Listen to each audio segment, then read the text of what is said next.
The morning after my mom found out I was moving, I didn't feel safe leaving my room, not even to use the bathroom.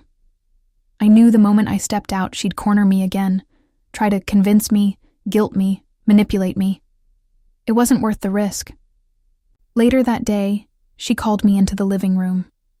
Her voice was too calm to be genuine. She said her dad, her enabler, the man who's babied her entire life, wanted to talk to me. The second I picked up the phone, I realized just how deep the dysfunction ran. He sounded exactly like her.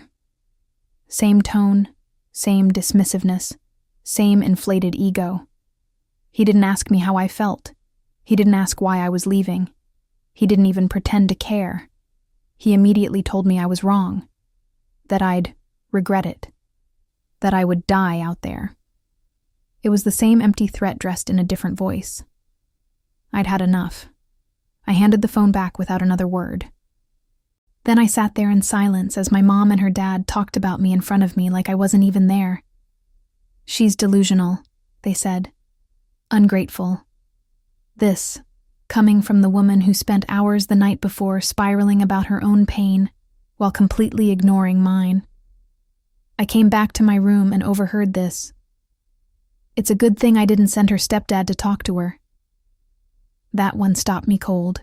Really? You considered sending the man who emotionally and physically abused me for years to talk me out of leaving? What did she think was going to happen? That I'd magically forget everything he put me through and beg to stay? It was so wildly out of touch. It was laughable, if it weren't so disturbing. After that, I sent the voice recording I took of her meltdown to my boyfriend. I told him everything. I needed reassurance that I wasn't crazy, something my mother refused to give me. I asked him if what she said about Missouri was true, if it was really as dangerous as she claimed. He told me, honestly, that St. Louis and parts of Kansas do have crime, yes, but he doesn't live anywhere near those areas. Her warnings didn't apply. As I sat there messaging my boyfriend, I could feel the tightness in my chest easing for the first time that day. Finally, someone who listened. Someone who understood. I was explaining how my mom didn't even know where he actually lived, how all her warnings about Missouri were hollow because she hadn't done a shred of research. Then it happened. The door burst open. She barged in like she owned not just the house, but the air I was breathing. And here it came again, another tirade. I was over it, completely. I didn't flinch. I didn't argue. I just reached for my phone and hit record. If she tried to hit me, or worse, I wanted proof. Also no voice filters this time, because fuck this bitch. I don't know what that guy told you. Do you really want to have sex so bad? That No. You believe this man that you never met? Excuse me? What the hell kind of thing is that to say to your daughter? Not only was it completely out of pocket, it was degrading. It wasn't concern. It was projection. It wasn't love. It was control, cloaked in shame. Why would she say that to me? Why would she drag my character through the dirt like that? Because in her mind, she needed to reduce my decision, to strip it down to some shallow base impulse, so she wouldn't have to face the real reason I was leaving. Her. The truth was too dangerous. So instead, she crafted a version of me in her head, a version she could scold, shame, and belittle. This wasn't a conversation. This was an attack. And as I sat there, silent, recording, I could already tell this would be another one-sided rant I'd be forced to endure. Her words weren't landing this time. They weren't even making me flinch. Because deep down, I knew something she didn't. I was already gone. St. Louis is a terrible place. One of the third or the fourth murderous city in the country. He doesn't live near those places, and he says the airport is one of the safest places there because of the police presence. You don't know him. You never I know. met him. Whatever. I should also mention, while all this was happening, I wasn't even out of bed. I was lying under the covers, messaging my boyfriend, trying to cling to the small pocket of peace his words gave me. I hoped that if she saw me wrapped up in my own world, quiet, uninterested, she'd eventually lose steam and leave. But no, she just kept going. She started up again about how St. Louis is a terrible place, one of the third or fourth most murderous cities in the country. I swear to God, she had to have done an internet search. She kept parroting the same thing over and over, like a broken record. I could practically hear the keys clacking in my head. Why St. Louis is bad. How to keep my daughter from moving to Missouri because I'm a pathetic narcissist who wants to keep her as my slave forever. I didn't even need to see her search history to know. Still, I tried, naively, to reason with her. I told her my boyfriend doesn't even live near St. Louis. I explained that the airport I'd be flying into is one of the safest because of the police presence. Didn't matter. She cut me off, dismissed me, talked over me like I wasn't even there. You don't know him. You've never met him. This wasn't a conversation. This wasn't a worried mother expressing concern for her daughter's safety. This was her talking at me, not to me. She didn't want to hear my reasoning. She wanted to erase it.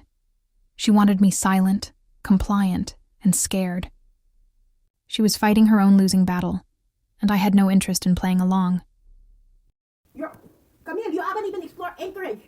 You get lost when you ride a bus. And of course, because she just couldn't stop, she pivoted to something else. You haven't even explored Anchorage. Oh, really? Maybe, just maybe, that's because I didn't have the money to. Every cent I made went straight into food or disappeared into her hands for bills and responsibility. And let's not forget, our house wasn't exactly in a prime location for exploration. We were far from any parks or interesting places. Taking the bus, expensive, a friggin' hassle. And honestly, the only places I ever went were McDonald's or the gas station. Even that felt too far sometimes. Did I mention I hate walking long distances? Especially in the middle of an Alaskan winter when it's -degrees outside. What, did she expect me to just wander out into the snow and freeze to death for the sake of getting out more? And on top of that, every time I tried to go anywhere, even just for me, I had to tell her where I was going. Every move I made, she treated like it was her business, even when it wasn't.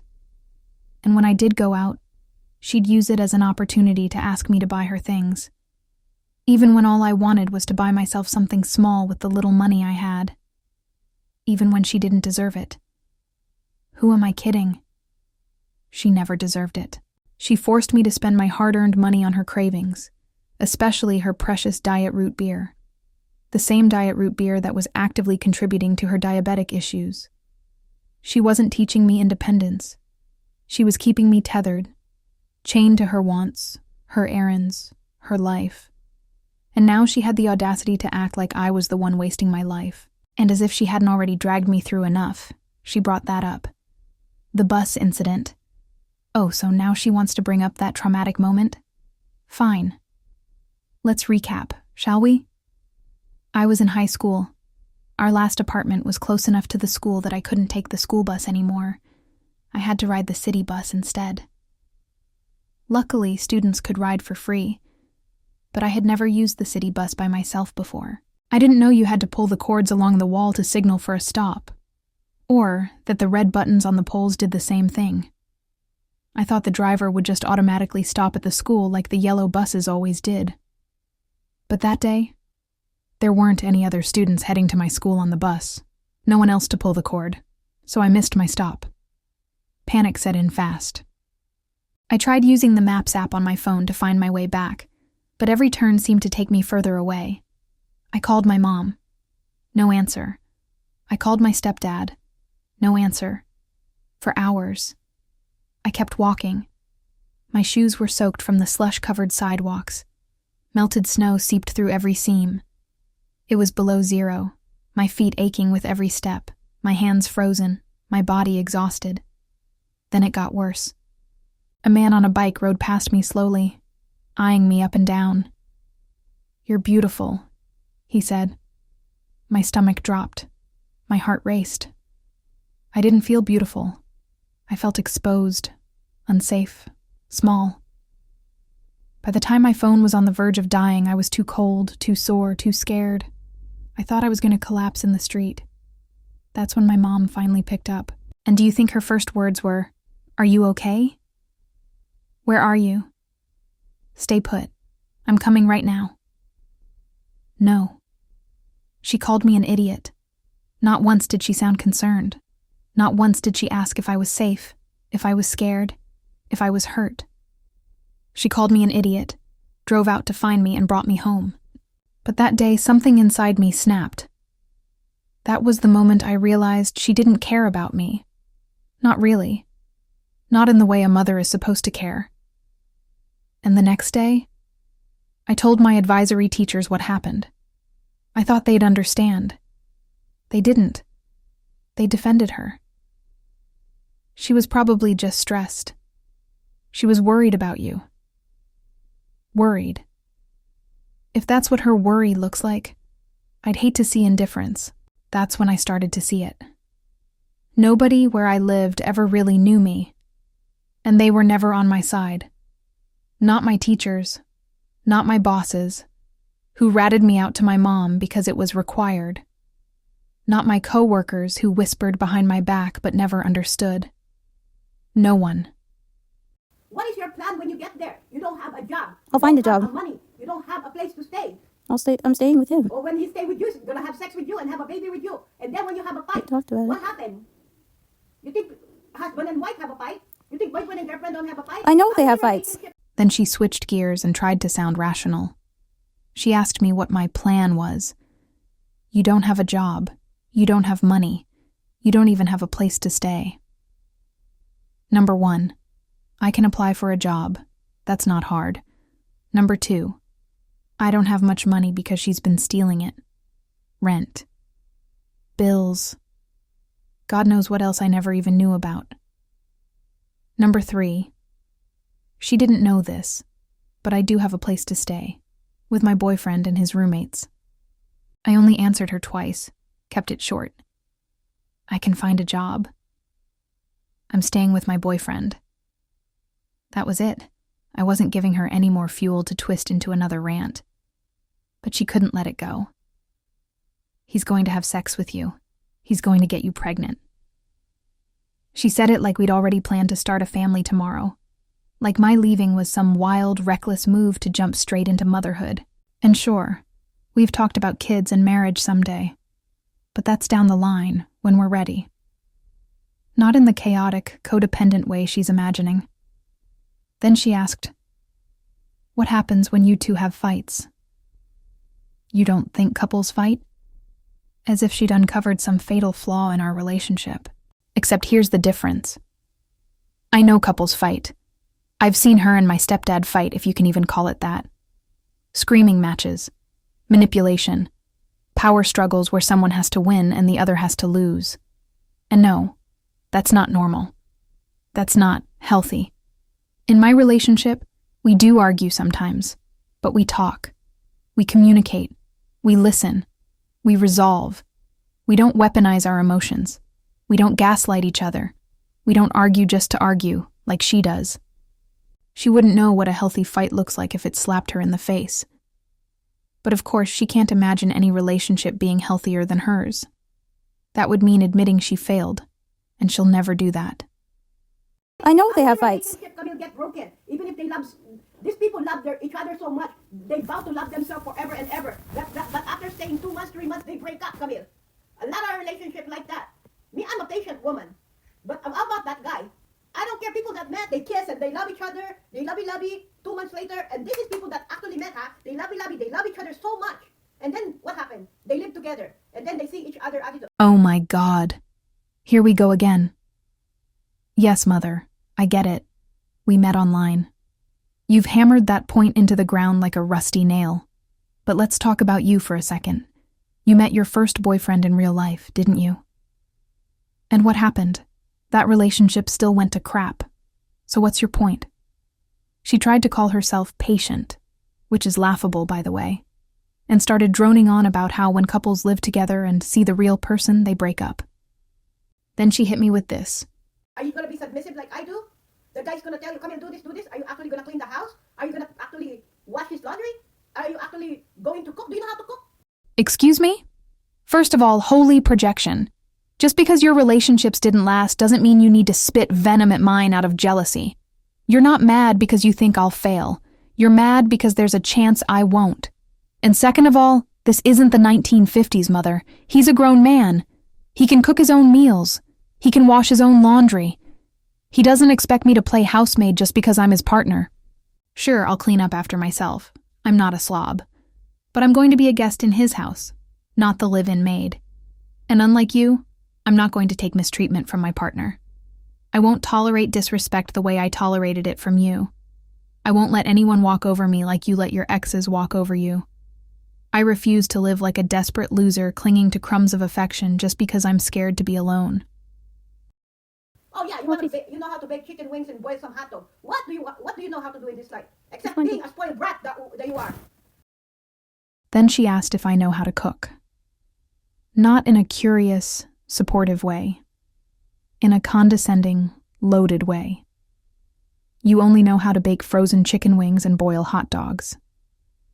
What is that supposed to prove? That I don't deserve love because I'm not a 5-star chef? Does she think he's going to lose all attraction because I can't fucking make beef Wellington or some shit? Then she hit me with this.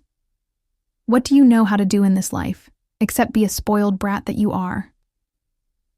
And there it is. Her mask slipping off. Because let's be real. What was her purpose in saying that? How was that supposed to convince me to stay? She literally said, I'm not going to try to convince you. Right before launching into a spiral of fear tactics, slut-shaming, gender role panic, and just straight-up insults. She tells me St. Louis is dangerous, then calls me a brat. So now I'm too stupid to protect myself and too spoiled to function?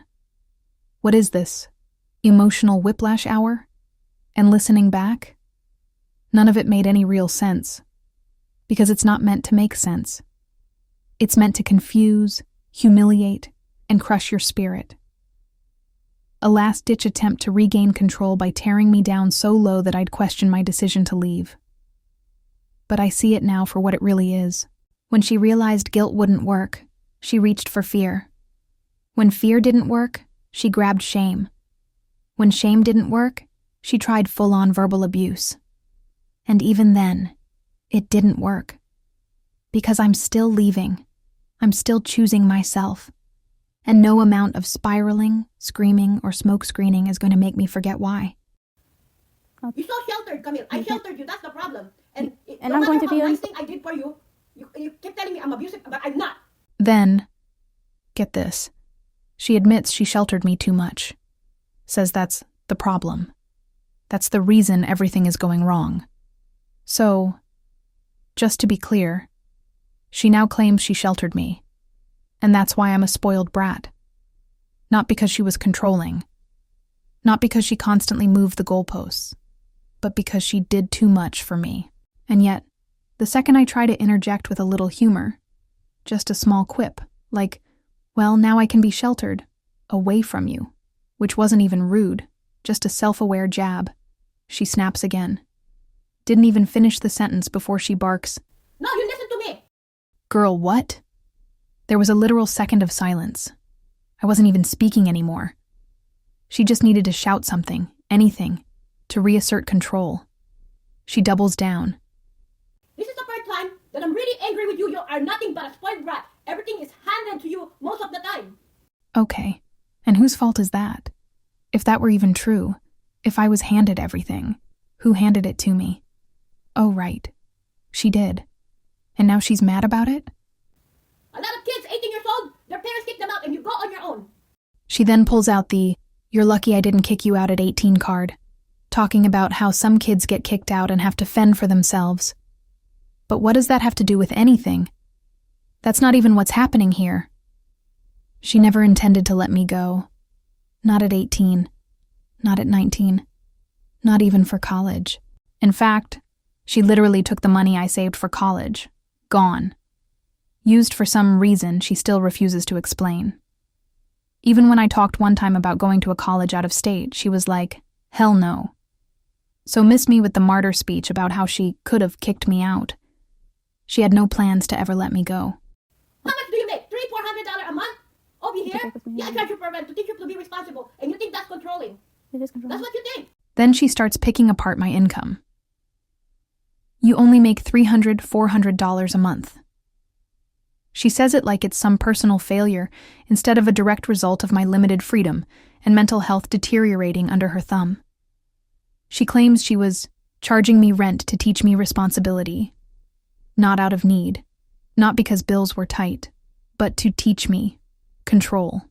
That's what that is. Not parenting. Control.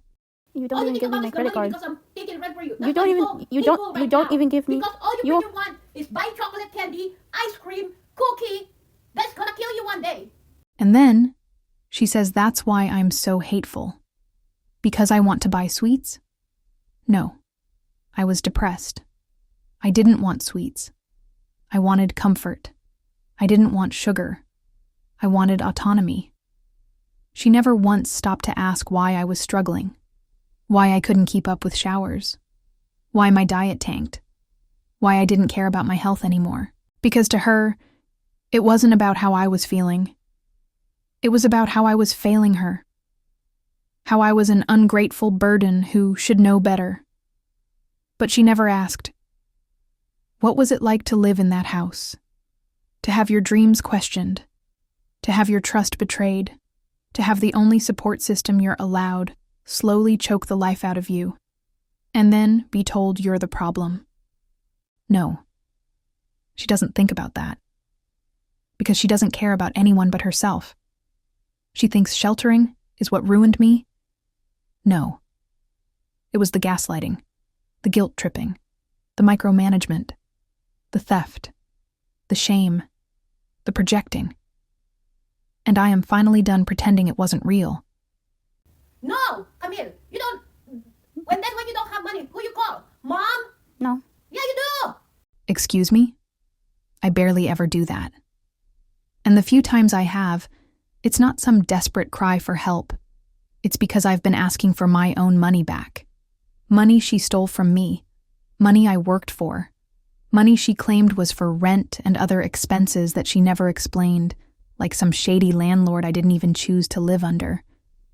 I want any more. Oh, you want any more because you think that guy's gonna save you. You think he's an archangel. The guy you never met because he brainwashed you. The guy, you bet, look. Where do I even start? I never called him that. I don't put him on some pedestal.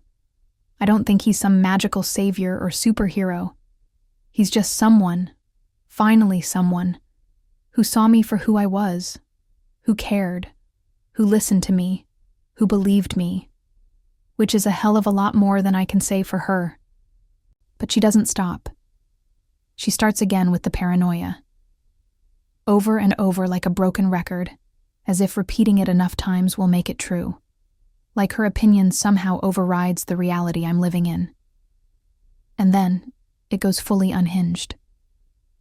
Just because they might find you dead, you better give that guy's name and phone number, just in case. You better leave that guy's name and phone number and address. What? The actual hell. Is she hearing herself? Does she even realize what she just implied? What kind of mother says that? Does she want me to die? And let's be clear. I wouldn't give her that information even if she hadn't said that. Because the truth is, I don't trust her. At all. Not just because of the death comment, but because I know exactly what she would do with that information. She would spin her usual delusions.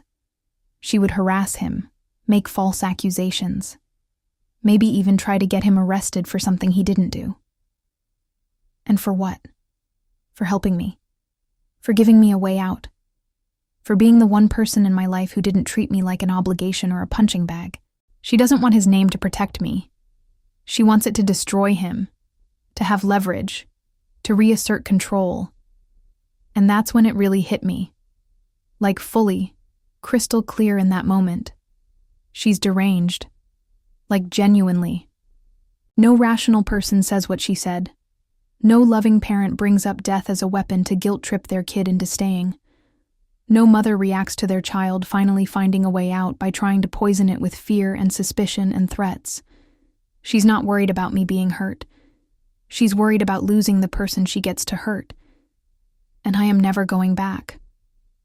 Not because I want to hound you, not because I want to go over there. You already made your decision that you want to leave. But Exactly. that is the wrong thing So- that you're ever going to decide yourself. so- You're only 22 years old. You don't have experience in life. Come in. Before I met Randy, Okay. I have another boyfriend. He just used me. Okay, After 7, 8, 9 weeks, he doesn't want me we're anymore. done. Then she says she wants my boyfriend's information, not to hound me, she claims. Lies. She also insists she won't follow me. More lies. But even if I humored that logic for a second, wouldn't she really be hounding him, not me? Either way, it's still hounding someone who's just trying to help me live in peace. And you want to know how I know she's full of it? Because she already did it. When I moved, she sent the police to do a wellness check on me. Not because I was in danger. Not because anyone called out of genuine concern. Because she tracked me. She dug into my location, somehow God knows how, and then got law enforcement involved just to make a scene. That was her play. Then she starts up again. Yes, you already made your decision, but your decision is wrong. Right. Of course. Because the only right decision is the one that keeps me chained to her. She says I'm only 22 years old, which is hilarious because I'm 20, so she couldn't even be bothered to get that right. She just blurts out whatever sounds dramatic in the moment, regardless of whether it's true. And then she hits me with the classic, "You don't have experience in life." And do you want to know why, Mother? Because you made sure of that. You hoarded life experience like it was a weapon. You kept basic knowledge from me, how to do things, how to be independent. Because the more ignorant I stayed, the more I needed you. The more I'd be stuck under your control. So don't you dare pretend like my lack of experience is some natural outcome. It was engineered, by you. And now she starts spiraling again, talking about her ex. Oh my God. Yes. I remember. I remember it very clearly because the second I told you I was moving out, you turned it into an open mic night for your personal trauma story and made me sit through 13 whole minutes of your heartbreak before you even acknowledged me and my choice. I don't know what kind of emotional gymnastics you think you're doing, but seriously, your breakup does not equal my relationship. Your baggage does not equal my future. Just because your love life was a car crash doesn't mean you get to keep me in the wreckage with you. You don't get to project your failures onto me like a movie screen. You don't get to use your trauma as a license to sabotage my growth. And you don't get to turn my milestone into your sob story. This isn't about you, bozo. Camille, you are not perfect. And you're not an angel. I know. And you have a lot of flaws and you have disability. Okay. Okay? What's your point? At what moment did I ever claim to be perfect? At what moment did I call myself an angel? At what moment did I act like I was above criticism? Never. Not once. That's not me. But it is her. She can't handle the fact that I'm finally doing something for myself. So now she's tossing everything she can at the wall to see what sticks. And apparently, reminding me I'm disabled is fair game now? How incredibly low. How conveniently cruel. It's not even just insulting. It's manipulative. Bringing up my flaws and my disability, not to express concern, but to devalue me. To make me feel like I'm incapable of living on my own. To plant that tiny seed of doubt in my head that maybe she's right. Maybe I can't make it. But here's the thing, she's wrong. I know I'm not perfect. I never claimed to be. I know I've made mistakes. I know I've fallen behind. But I own that. I work on that. I grow from that. Can she say the same? No. She can't. Because she's too wrapped up in her narcissistic fantasy where she's always the victim and never the villain. Every single time I've tried to explain how I feel, it's been turned around. Every apology she's ever given was laced with backpedaling or deflection. Every "I was wrong" has been followed by a "but you." She can't admit fault without ruining it by blaming me in the same breath. And that's the difference between us. I'm not perfect, but I strive to be better. She just strives to win. So no, I'm not an angel. I'm not flawless. I'm not some superhero. I'm a real person. But I'm also a person who refuses to be defined by her warped idea of who I am. My flaws don't make me weak. They make me human. And I'd rather be human and free than live one more minute under the thumb of someone who treats me like a broken thing that needs her fixing. There was a long, heavy silence after that. Maybe 4 or 5 seconds, but it felt like a whole minute of dead air. And I know exactly why. It was the lack of my usual defending or explaining or backpedaling. My one-word responses, my complete lack of emotional breakdowns, they were eating her alive. Then she snapped again. You know, you don't want to hear what I say because I tell you the truth, anak. What truth exactly? Her truth? The twisted, self-serving version she's edited in her head until she sounds like a saint? Because the real truth is that I'm mad, not because she's honest, but because she never is. She's the one who doesn't tell the truth.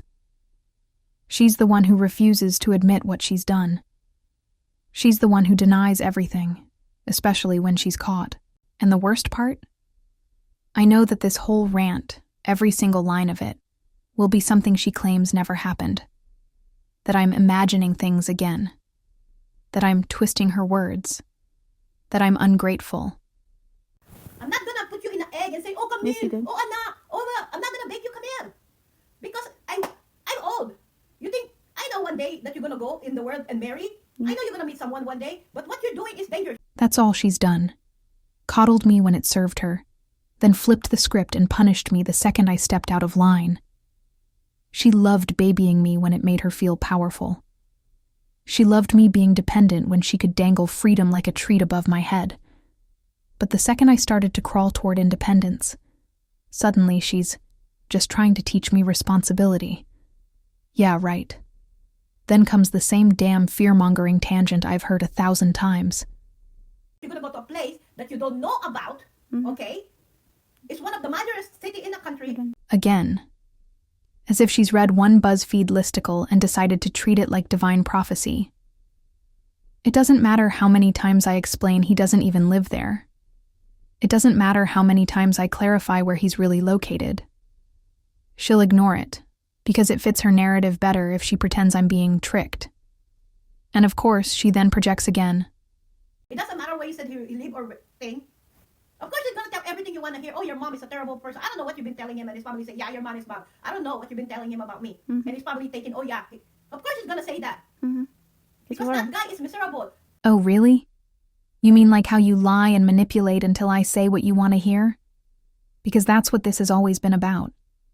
Control. Narrative control. Life control. Me control. But guess what? I have told my boyfriend the truth. I've told my online friends the truth. Every last ugly, screaming, terrifying detail. And you know what they say? They say that she's horrible. That she's insane. That she never deserved to raise me in the first place. And I believe them. Because that's who she is. That's what she is. Then she pivots to some outdated fantasy of respect, saying, You know, if that guy is decent, he's gonna say, come in. Let me talk to your mom. Let me ask her that I want to take you to, introduce himself to me. If he's a decent guy, he's gonna introduce himself to me properly. I don't want to see it. Properly, because out of respect, properly, because hey, I'm Camille's boyfriend and I want to take her to St. Louis. Don't worry, ma'am. I'm gonna take care of your daughter. This is my name, my phone number, and my address. You can assure that your daughter is gonna be safe. That's a right man thinking, Camille. If he's really the good guy, like you said. to you, the woman who screamed at me, belittled me, called me names, took my money, controlled my freedom, denied me autonomy? Sorry, but no one owes respect to someone who's incapable of showing it in return. You think he wants to meet you? He doesn't even want to hear your name. He doesn't like when I bring you up. He doesn't even feel safe with the idea of me being in the same state as you. If you ever met, I genuinely believe he'd put you in the hospital, or worse. So no, I'm not going to properly introduce you to someone I love because you'd ruin it, just like you ruin everything else. But you are going into suicide mode and just trust one person because you don't trust the person that raised you from the babe to adult. No, I don't. Because being raised isn't the same thing as being loved. And maybe, just maybe, if she stopped to think about why I don't trust her, she might finally realize it's not because I'm brainwashed. It's because I'm finally seeing things clearly. But no, that would require her to think. And that's too much work, right? What did he ever do to you? Did he take you when you sick to the doctor? Oh, you mean the job of a parent? You mean the thing you were supposed to do? And let's be real. Whenever I was sick, what did you do? You told me to deal with it. You told me I was being dramatic. You shrugged it off like I was faking. Like that time I threw up at work. I was scared. I was weak. I called you. And what did you say? You didn't care. You told me to suck it up. No concern. No compassion. No, are you okay? Just the same cold, dead apathy that I got every time I needed you. So no, he didn't take me to the doctor. Because he doesn't live in the same state. Because that's not his job. Because he is my partner, not my parent. Did he feed you? Did he clothe you? Again, whose job was that? Yours. And you make it sound like you did it out of the kindness of your heart. No, you did it because it was your literal obligation as a mother. But you want a medal for it? You want me to drop to my knees and thank you for giving me the bare minimum? Feeding your child is not charity. It's your responsibility. He didn't do nothing for you but words, Camille. All he did for you is say words. Words that you freaking wanna hear. Nothing else. He never done anything for you. Okay. Oh, really? It's not like he stayed up with me on nights I was sobbing, shaking, having panic attacks. It's not like he listened when I felt like I was losing my mind. It's not like he encouraged my dreams when you told me I was being unrealistic. It's not like he supported my boundaries, respected my opinions, treated me with actual decency. It's not like he let me cry without punishing me. It's not like he let me be human without screaming that I was ungrateful. But sure, yeah, I guess none of that matters because he hasn't paid for my toothpaste. You don't know that. Why? He sent you money? He sent you money? Oh, please. Like I would tell her that. Because the second she hears the word money, suddenly she's a lot more interested. Suddenly she remembers how to fake nice. Because if she thinks she can profit off of it, she'll pretend to care for 5 minutes. Like clockwork. Let's be honest. Everything with her has a price. My love, my loyalty, my trauma, my healing. If she can't benefit from it, she wants no part of it. But the second she thinks there's a chance to leech a few dollars off of the situation, suddenly I'm her precious daughter again. And that's when it really hits me. She never wanted to raise a child. She wanted to own one. When did you meet this guy? What should you know? When did you meet this guy? When? When did you meet this guy? I don't have to tell you. Yeah, yes, I'm just asking a question. I want to know. That way, when somebody found you dead, I can tell, well, they met 3 months ago, 9 months ago. You have to tell me, so I have an idea. Because I'm still your mother, Camille, no matter you want it or not. And I'm still an adult, so I don't have to tell you anything. Camille, you're only 20 years old. You have not Exactly, been I'm an anywhere. adult. And I'm moving out. And you can't stop me, and no matter... Okay, you're moving out. Move out now. Get out of my house now. You want to move out? You want to get the dog? Get out of my house now. Now! And just like that, she goes feral.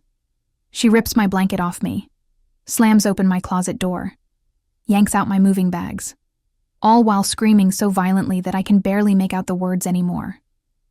That's when I finally stopped recording. My hands were shaking. My chest was tight with adrenaline. I asked, "Are you really serious right now?" No answer, just more screaming. She storms out of my room and into the living room, still yelling at no one in particular, still spiraling out loud like some deranged tornado of rage. I couldn't even breathe. I immediately sent the recording to my boyfriend. I needed someone, anyone, to witness what just happened. I told him she was kicking me out. He was calm, collected, steady. Said, "She's just tweaking. She'll get over it. And you know what? He was right. She can't legally evict me if my name's on the lease.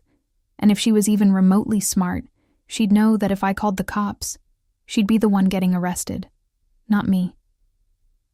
So I listened to him. I didn't pack up and storm out. I waited. Sure enough, later when it was time for my shift, she asked, "Why aren't you taking your bags with you?"